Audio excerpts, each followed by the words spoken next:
The water ran brown, murky, and foul. Guests at the Cecil Hotel complained of strange taste, low pressure, and a smell they couldn't ignore. Maintenance staff climbed to the rooftop to investigate. What they found inside the large, sealed water tank was not a pipe burst, not a clogged filter. Instead, it was the floating body of a young woman who had been missing for weeks. Her clothes were nowhere to be found. The access hatch was too heavy to close from the inside. And the question that would haunt the world was simple. How did Elisa Lan get in there? And perhaps even more chilling, why was she there? January 26, 2013. Elisa Lan, a 21-year-old student from Vancouver, Canada, arrives in Los Angeles. She's excited for a solo trip along the West Coast, a break from school, from social media pressures, from her bipolar disorder. She checks into the Cecil Hotel on Skid Row, a building infamous for crime, tragedy, and more than one unsolved death. At first, everything seems fine. Elisa stays in a shared room, but after her roommates complain about her odd behavior, she's moved to a private room.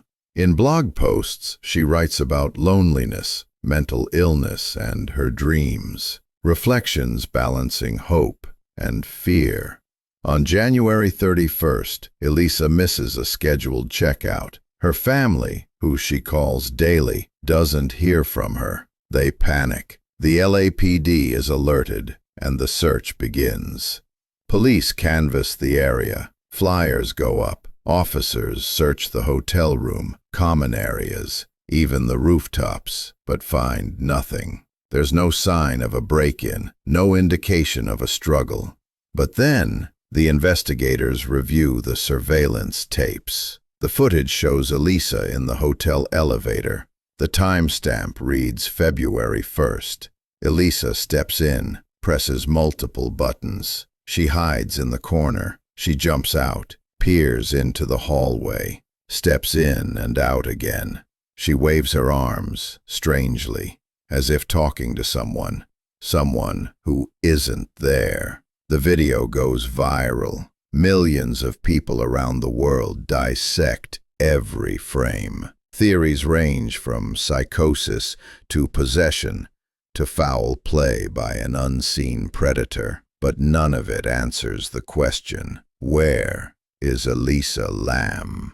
2 weeks pass. Laundry piles up in the hallways. Guests complain more aggressively about the water. On February 19th, a maintenance worker climbs the narrow staircase to the roof. He pries open the heavy tank's metal lid. Inside, he sees her. It takes hours to drain the tank and recover her body. She's naked, her clothes floating beside her.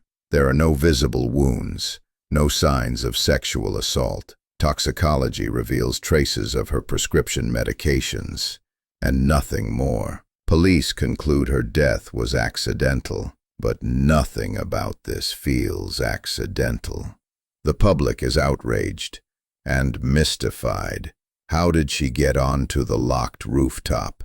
The door triggered an alarm. The ladders were high, the tank lid heavy. Could it all really be the result of her bipolar disorder? Mental health experts weigh in. Elisa was likely off her medication, or mismanaging it, triggering hallucinations or paranoid delusions. Her behavior in the elevator is consistent with someone in a psychotic episode, but others reject this explanation. They point to the Cecil Hotel's dark history, a place where serial killer Richard Ramirez once lived, where suicides and strange deaths were not uncommon. They mention the tuberculosis outbreak near Skid Row shortly after Elisa's death, where the test was strangely called Lam Elisa. Coincidence? To some, it's all too eerie. Her parents file a wrongful death lawsuit, blaming the hotel for inadequate safety measures. The court dismisses it, saying Elisa's access to the roof was unforeseeable. The Cecil Hotel becomes a symbol of neglect, mystery, and the thin line between reality and madness. The case officially closed. The questions remain. Was Elisa Lam a victim of her own mind, or did the walls of the Cecil Hotel swallow another soul, one the world will never fully understand? In her final blog post, Elisa wrote, "You're always haunted by the idea you're wasting your life. Maybe that's what lingers the most.